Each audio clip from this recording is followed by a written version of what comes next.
I guess one thing that I like from here is that sorry, if you remember, go ahead. No, I don't. Okay. Is that when he talks about how he found Jacob or Israel in an empty, howling waste, looked at. Yeah, that's very picturesque, isn't it? It's very evocative. I like that. But as far as the message that I got is that he also says that then he gave him honey from the crag, he gave him oil from the flinty rock, curd of kine, milk of flocks, all this good stuff.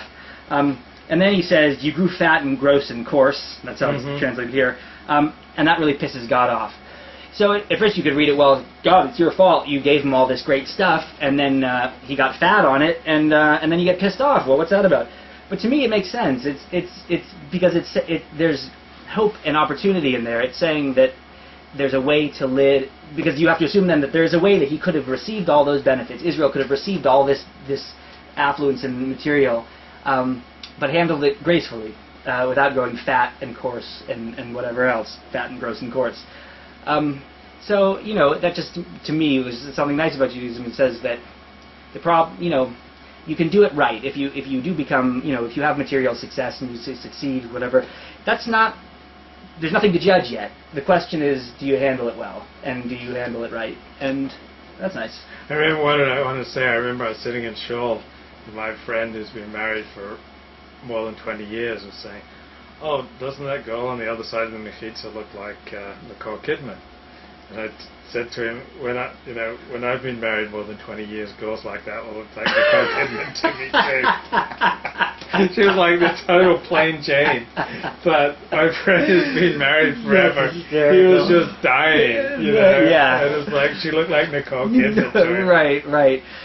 Hey, well, it's true. I mean, they get deprivation does all kinds of things to your eyes. So yeah, it's funny. She looks like Nicole Kidman. So did the last one, and so is every other chick, blonde, brunette, and redhead that I see. Oh, looks a little bit like Nicole Kidman. See, that's the time to get thee to go to the other town and do your nastiness there. Gosh.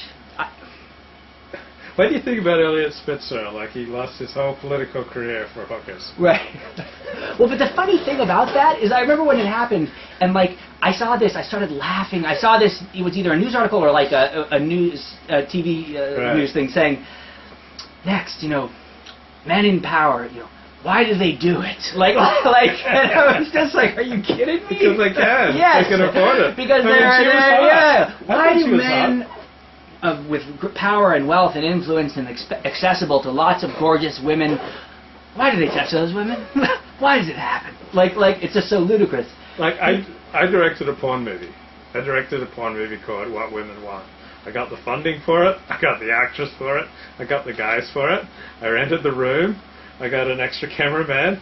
And then I told the woman to do things to the guys and the guys to do things to the women. And it was the most powerful, amazing, wonderful feeling you can imagine. It was like, suck him off. That's extraordinary. And she had to do it. And, yes. I got to film it. I would think that must be, on a really basic level, that's in some ways the ultimate expression of human power. Yeah, suck him up. And she will, because I'm paying her $1,200. Yeah, I mean, so you... And then 5 parolees had their way with her. Parolees? Well, maybe not literally, but it seemed like it. Yeah, I mean, that's without judging yay or nay, I mean, that's just so that's why they do it. I mean, that's the same reason why... Just imagine, like, being able to order, like, some beautiful... She was beautiful, the hooker lady. Yeah. Like, 24-year-old, hooker to your hotel room when you get down to D.C. and... Right. Well, what did you think about the fact, because then some people were like, well, what makes it so awful is that he was such an active political campaigner against sex trafficking. What did you think of that? How did that affect things for you? I mean, I totally empathize with the poor guy. I mean, I'm glad I didn't have any money. God has kept me poor because he knows if I never got any money, I'd be hiring in hookers. Well, yeah, I think, well, that's why I was laughing when I saw that thing, is because the question seemed ludicrous to me, maybe not to others, but I didn't think what he did was heinous. Like, I didn't think it. Like, I understand why it's going to cost him his job. I understand why society has to stigmatize that sort of behavior. And I understand why he had to lose his job. And, you know, I hated the guy anyway, so I was just really happy to see him fail. Right. But it doesn't bother me that he was a campaigner against sex trafficking. Like, it doesn't bother me if someone, like, is a campaigner against gambling and they love to gamble. I mean, you publicly do the right thing, and then privately you're weak. I mean, I assure you my behavior outside this room is quite different from some of my behavior inside this room with the blinds down. Right. Well, one would hope so. Anyone who acts in private, one would hope so. Someone said something profound that, like, if someone acted, if his private and public were totally in sync, you'd be really screwed up, because in private you want to be a little more spontaneous, and in public you do want to have rectitude, and it's not necessary for public and private to be the same. To be the same. I agree. I mean, I think that you don't want to misrepresent. Yes, I agree. I mean, I think that because you show respect for people in public, which is good, you don't have to do that in your own space. And there are some things that are appropriate for private and not appropriate in public. On a 1 to 10, like with 10 being genocide and 1 being forgetting to say hamotzi over bread, where would you rank his sin of ordering hookers? Well, I'm going to have to be honest and say I just don't rank it very high. 3.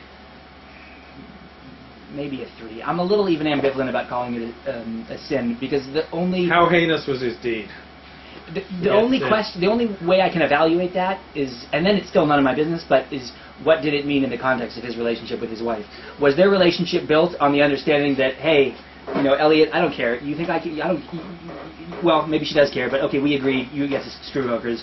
I'm not happy about it, but that's what we agreed, and this is how our relationship was.